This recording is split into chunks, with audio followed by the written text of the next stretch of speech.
Bonjour frère Renaud, Bonjour Mario, comment ça va?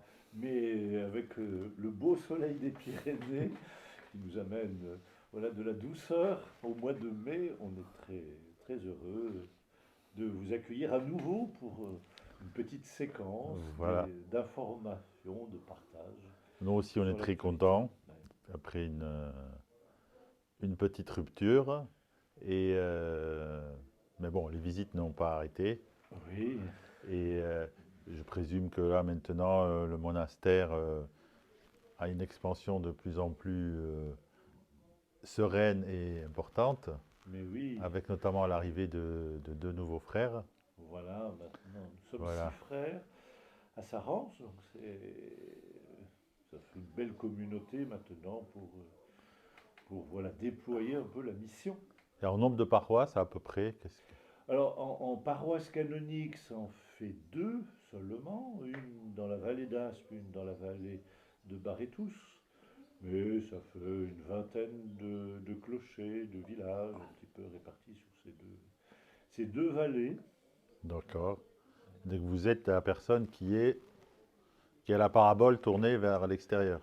Voilà, oui, oui, c'est moi qui sillonne un peu la montagne pour aller à la rencontre des petites communautés dans les villages, là où les chrétiens se retrouvent, pour Voilà, essayer d'animer des temps de prière, des temps de rencontre, des temps de voilà. partage, un petit peu. C'est un peu ça la mission. Et c'est des choses qui prennent leur temps, et là, Ouais.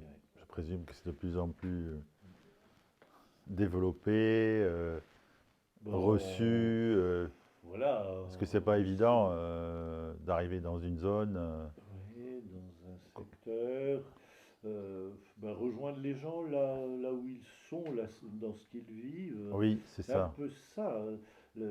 La tension de l'évangile, c'est toujours un petit peu d'aller apporter une bonne nouvelle dans ce que les Dans gens le vécu vivent, des gens. dans Voilà. le vécu des gens, dans ce qui fait l'épaisseur de leur vie un petit peu quotidienne, ordinaire, leur annoncer, leur amener voilà, une parole d'espérance. Et aujourd'hui, justement, si 2025, c'est l'année du jubilé de l'espérance voulu par le pape précédent, le pape François, c'est un peu d'ailleurs son message ou un petit peu son testament qu'il nous laisse.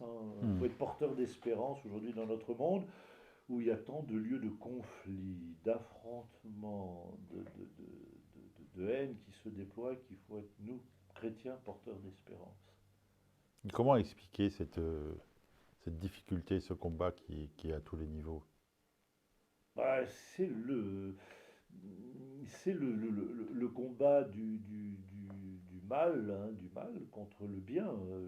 Le bien est toujours mis à l'épreuve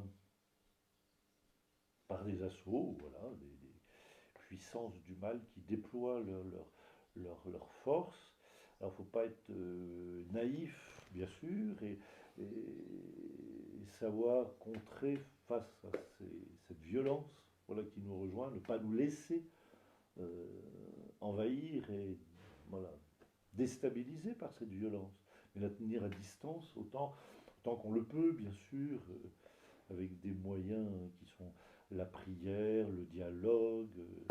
D'ailleurs, le nouveau pape, Voilà, Léon, justement, on voulait en parler aujourd'hui. Léon XIV, qui vient d'être choisi comme pasteur de l'Église universelle de plus d'un milliard, presque 2 milliards de catholiques à travers le monde. Voilà, quelle charge, quelle mission pour de frêles épaules, hein. Mais l'œuvre que nous avons à accomplir, ce n'est pas une œuvre humaine, ce n'est pas une œuvre pour nous. Voilà, il est pistonné par Jésus-Christ Oui, voilà, et guidé par l'Esprit Saint. et Alors, guidé par l'Esprit Saint. voilà, l'Esprit Saint, c'est l'Esprit qui doit justement, on doit se laisser guider par l'Esprit Saint pour qu'il nous montre le chemin que veut faire Mais est-ce Dieu que le avec cette problème des gens, humanité. c'est pas justement qu'il n'y a pas se laisser aller au Christ? Oui, Ils parce n'arrivent pas à se que... vider, à se purifier pour pouvoir recevoir, Ouais. Et oui, il faut faire de la place au Christ pour se laisser guider par lui, pour qu'il puisse agir. conduire notre vie, pour que notre vie, je dirais, soit une vie paisible, une vie qui répondre justement au Ouais. projet de Dieu.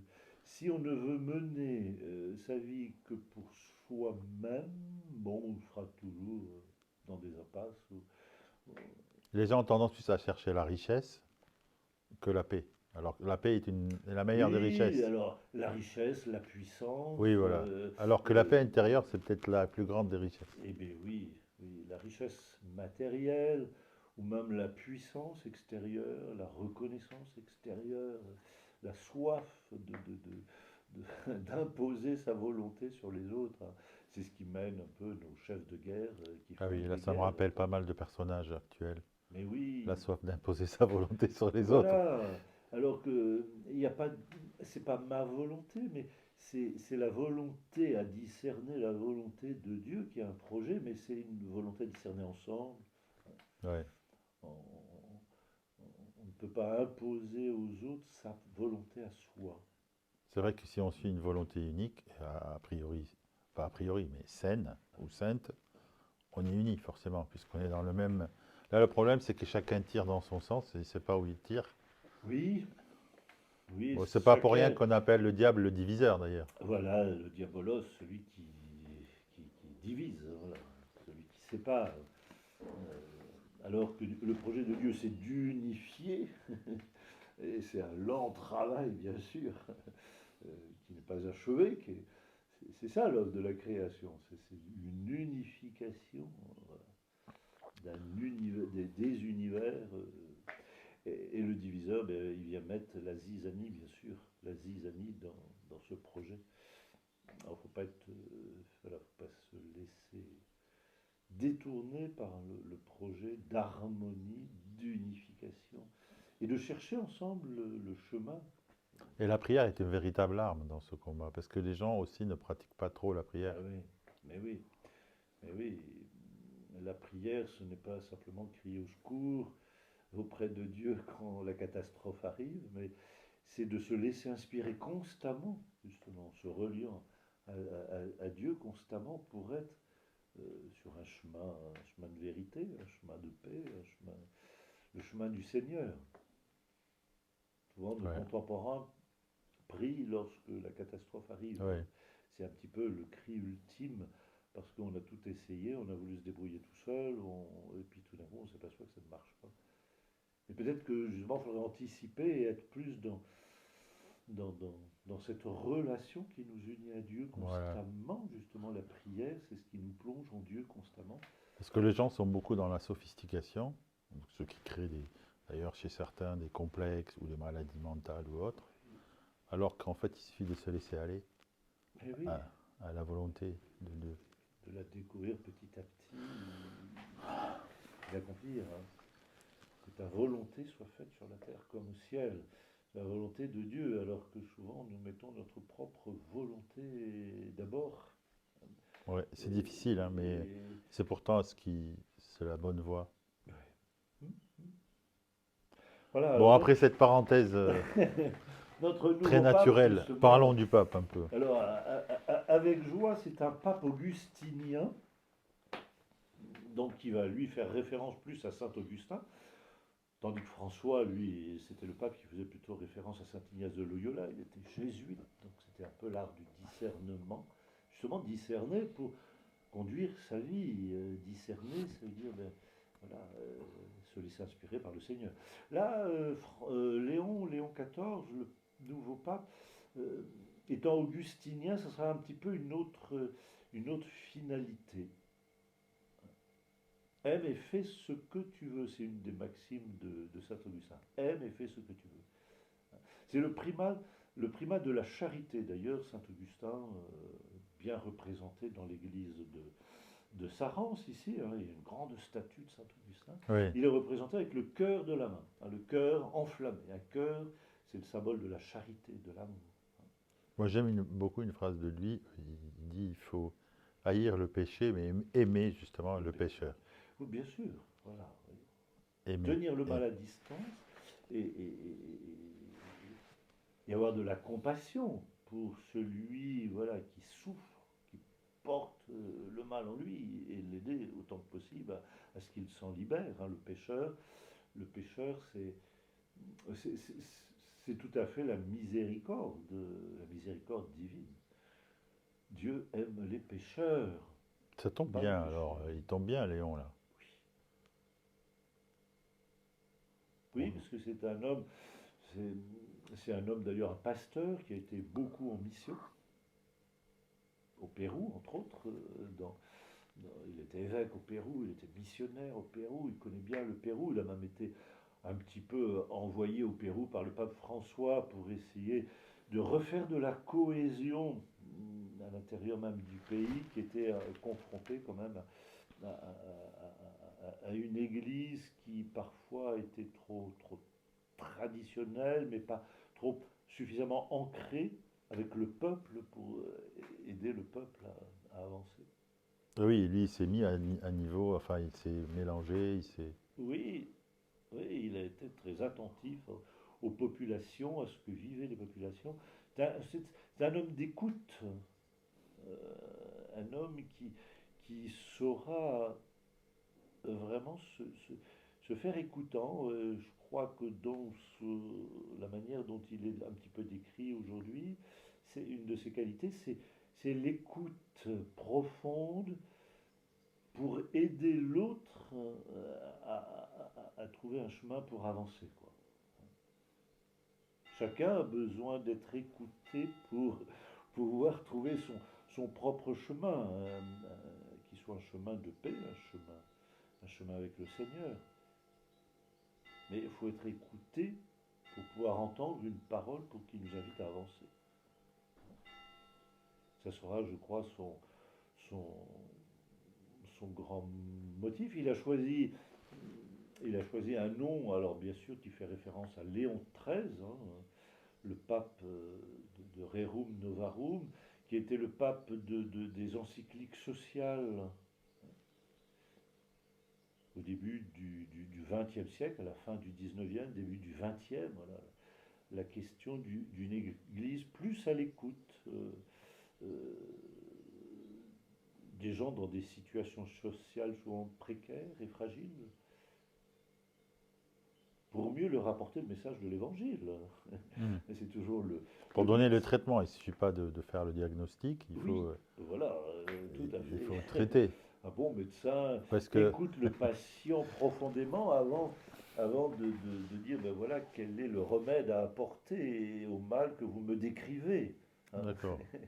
D'ailleurs, la psychologie, si on peut dire, elle adopte ces méthodes de ce qui est aussi le message évangélique, hein. C'est parce que c'est quand on écoute les gens qui ressortent ce qu'il y a en eux, Oui, qui se découvrent eux-mêmes, oui. parce qu'ils sortent ce qu'il y a en eux. L'atti- Et là, la question est le traitement. oui. L'attitude de Alors le Jésus psychologue, il souvent. va donner des comprimés, Oui, mais nous, en tant que chrétiens, on attend plus. voilà. Jésus, souvent dans les évangiles, pose la question, voilà, que veux-tu que je fasse pour toi? Alors, c'est étonnant. C'est toujours étonnant. On dit, oh, bah, enfin, Jésus, quand même, tu voyais pas cet homme en détresse, malade, infirme, et tu lui demandes qu'est-ce que tu veux faire pour lui. Mais voilà, t'es pas un grand prophète, tu aurais pu le savoir. Non, non, Jésus respecte justement cette liberté. La volonté. Donc De écoutez. quoi as-tu besoin vraiment? C'est quoi? Ah, fais que je vois. Ah, l'aveugle. Oh, ah ben d'accord. Vois. Ah, euh, voilà, ce respect Et d'un puis, Dieu qui oui. marche avec nous, qui connaît bien sûr nos besoins, mais quelque part il faut bien les exprimer. Oui. Hein. Puis il met aussi le lien dans d'autres situations entre nos infirmités intérieures et spirituelles et nos infirmités physiques. Quand il dit aux pharisiens, qu'est-ce que vous auriez voulu que je lui dise? Tes péchés sont pardonnés, ou lève-toi et marche. Donc pour lui, c'est la même chose. À partir du moment où les gens règlent leurs problèmes intérieurs et les reconnaissent, et donc de fait, ils les corrigent puisqu'ils les reconnaissent, donc ils ne veulent plus les faire, eh bien, ils sont guéris. Et là, ils se lèvent et ils marchent. Voilà. Oui, oui le lien corps-esprit, corps et âme, hein, c'est c'est- c'est très, très fort dans la tradition chrétienne, justement, qu'on ait une tradition religieuse de l'incarnation d'un Dieu qui se fait chair, qui prend chair d'homme. Donc le corps et l'âme sont bien liés. Faut négliger ni l'un ni l'autre. Faut, au contraire, les unifier le plus possible. Oui, puisque Dieu lui-même les a unifiés en s'incarnant. Ouais. C'est pour cela aussi que je pense qu'il y a une spiritualité chrétienne qui ne peut pas se désintéresser des lieux où l'homme souffre. La guerre, l'injustice, la violence, tous ces problèmes de migration, ces problèmes de fin de vie aujourd'hui. Des grandes questions éthiques qui se posent à nos sociétés. Comment accompagner jusqu'à la fin de la vie. Euh, L'homme est toujours tenté peut-être d'avoir une réponse un peu hâtive, d'accélérer un processus, alors que raccourcir, je dirais, cet accompagnement. On ne sait pas bien s'accompagner les uns les autres, mais c'est de la même manière les débuts de la vie, les fins de vie qui se posent comme de vraies questions à nous. On ne peut pas simplement résoudre ces questions par des lois qui décident, voilà, quand commence la vie, quand se termine la vie. Les seuils sont beaucoup plus perméables que ça. Oui, c'est-à-dire que quand on décide d'une manière un peu légaliste ou Oui. comme ça administrative, c'est comme si on dissociait le corps de l'esprit. Et oui, Alors, on est maître des corps. et On a qu'on toute on puissance. perturbe la priorité des uns aux autres. Parce que c'est esprit, âme et corps. Oui.